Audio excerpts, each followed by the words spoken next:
Also, please tell us about your most interesting encounter with a Muslim apologist. Okay. A Muslim apologist. Probably one of the encounters that I remember, of course I've had many with Muslim apologists. I think we've all spoken to Muslim apologists in our lives.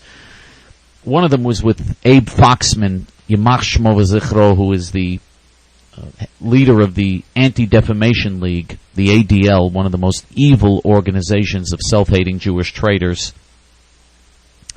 After 9/11, Abe Foxman condemned Christian ministers who were telling the truth about Islam.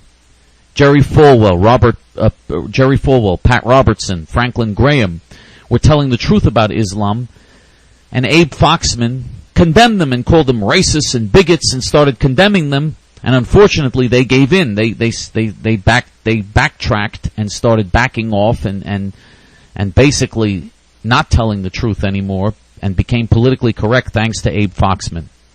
But this vile worm of Semitic extraction, this vile worm, Abe Foxman, Yamach Shmo v'Zichro, is defending the worst Jew-killing enemies of the Jewish people.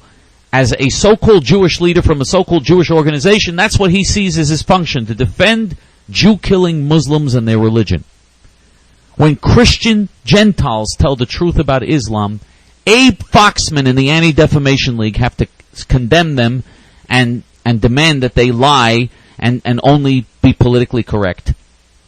This is what we're dealing with.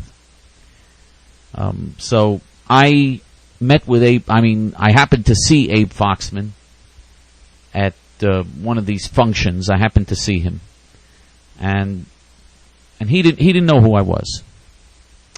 And I said to him, "You're Abe Foxman." He said, "Yes." And I said to him, "Well, I hope you die of cancer." And he said, "What?" He thought, he didn't know who I was or what I was. And then I said to him, "You low-life, self-hating scum. You vile, low-life, self-hating scum. You piece of Judenrat capo excrement.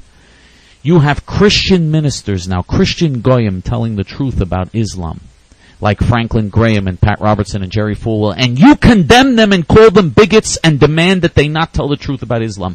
How can someone be a lower Judenrat capo piece of filth than you?" And he just looked at me and smiled and walked away. Smirked and walked away. And just ignored what I said and walked away. So, that's the last memory of my encounter with a Muslim apologist that I remember. And now, Thunderbolt writes, please comment on Mayor Mike Bloomberg vehemently standing up for the proposed mosque at the Twin Towers site, unquote. What a shame that Mike Bloomberg wasn't in the Twin Towers that day on 9/11. What a shame. He should have been on one of the top floors. What a hideous individual this is. Just so vile and arrogant, vile, despicable, multi-billionaire who has been destroying New York City, who taxes the little guy that works hard for a living, taxes him to death in order to give money over to all the evil bloodsuckers and parasites on welfare that Mike Bloomberg supports. And now he's defending the Muslims. What a low... Putting a mosque near the site where Muslims murdered 3,000 innocent Americans. That's like putting a Nazi party headquarters in Auschwitz to insult the memory of the 6 million Jews that were murdered. How vile can you get?